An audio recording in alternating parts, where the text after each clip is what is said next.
Hello, it's William McTell here again. I have a couple of stories I wanted to share with you today that caught my eye. The first is from America. It relates to a mum who wanted to find out what her own child was being taught in kindergarten. And I think this video is excellent, really powerful testimony because she's an affected mum herself. It affects her directly. My name is Nicole Solis, and I'm a mother from Rhode Island who was sued by the teachers union simply because I wanted to know what my kindergartner would be learning in school. And here's how this happened. I mean, how dare she? How dare she want to know what her child is being taught? Is she a closet Nazi? Is she a domestic terrorist?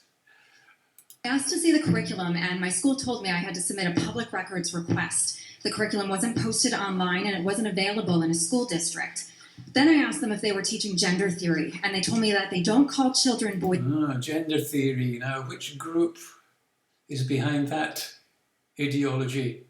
Who tried to promote that and bring it into the West?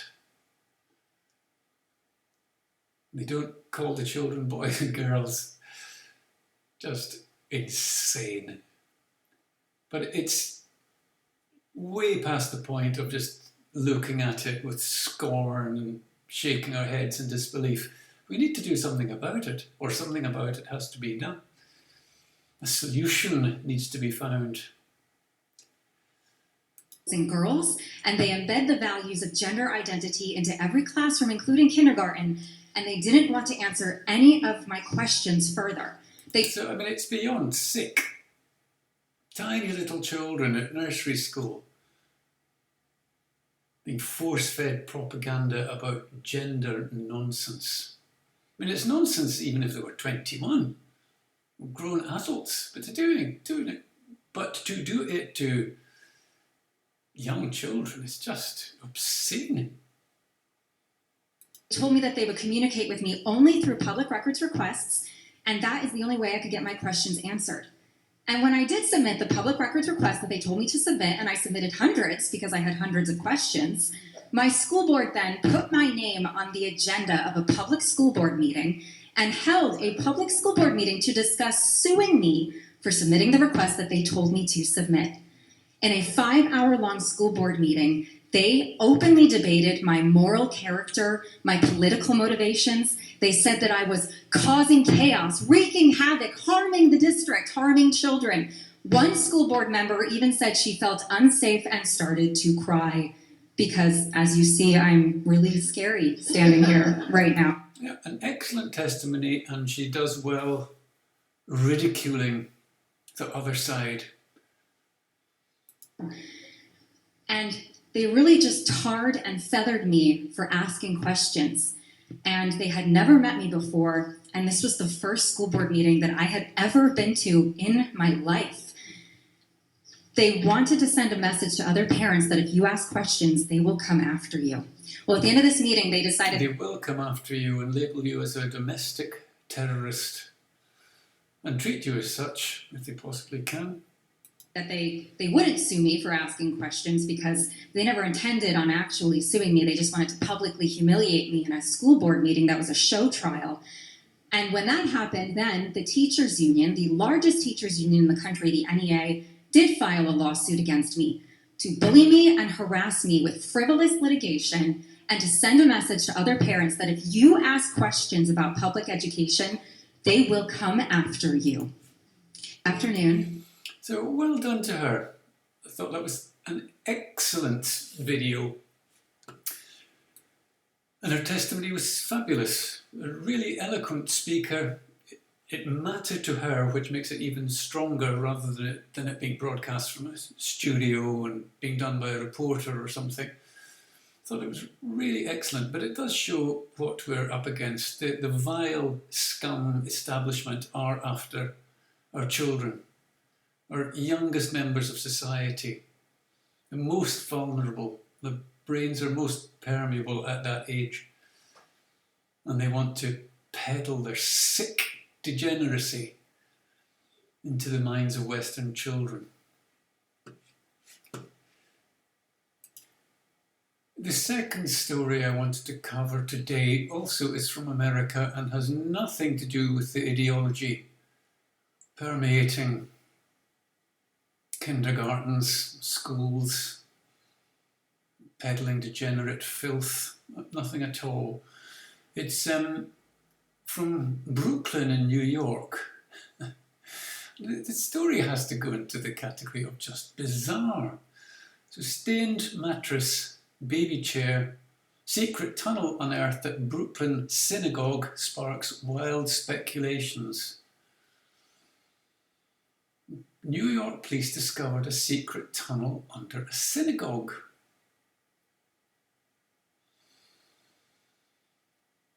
And this newspaper goes on to describe how netizens, citizens of the internet, were stunned at the events that unfolded at the Chabad Lubavitch headquarters. And someone asks, is that a stained mattress pulled from a secret tunnel behind a synagogue wall in New York City? Why is there a baby chair or baby high chair in that tunnel?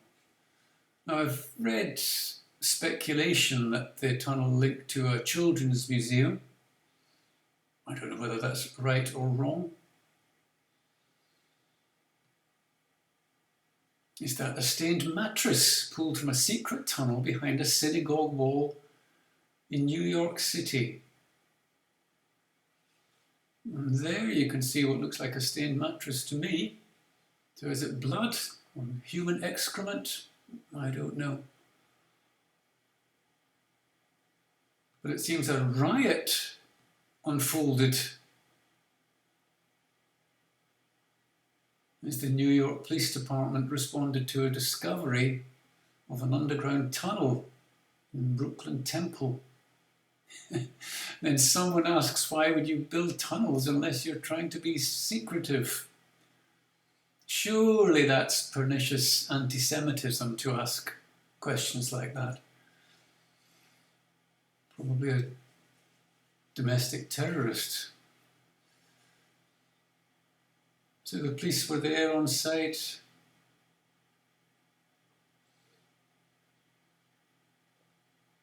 Again, someone suggesting that there's something fishy going on, only people trying to hide something get that upset.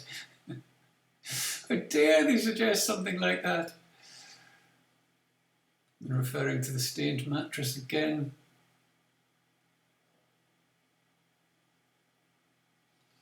Now, there is other speculation that the tunnel was meant to be used to reach an abandoned women's mikvah, or ritual baths.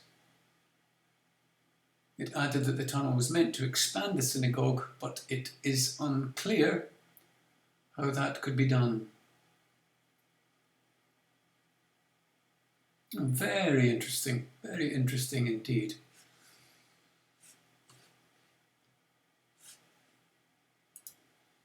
And again, totally unrelated, the story back in 2011, Brooklyn man pleads guilty to trafficking black market kidneys to New Jersey residents.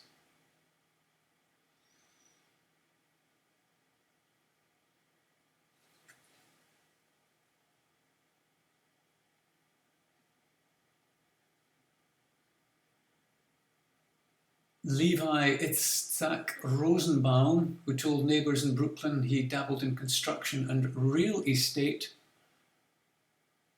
bragged on surveillance recordings that he had participated in many such black market deals. So this was also going on in Brooklyn. Separately, 5 Orthodox rabbis from Brooklyn and the Jersey Shore were charged with laundering millions of dollars through various religious charities. But obviously there's no connection with this and tunnels, secretive tunnels in exactly the same area in New York. But at least that shows that something was investigated back after what was found in 2009. I wonder whether or not what's happening today will be investigated, or will the tunnels simply have concrete poured into them and any evidence be destroyed? So that's it for today. Nothing about COVID this time. Thank you for watching, and I'll see you again soon. Bye for now.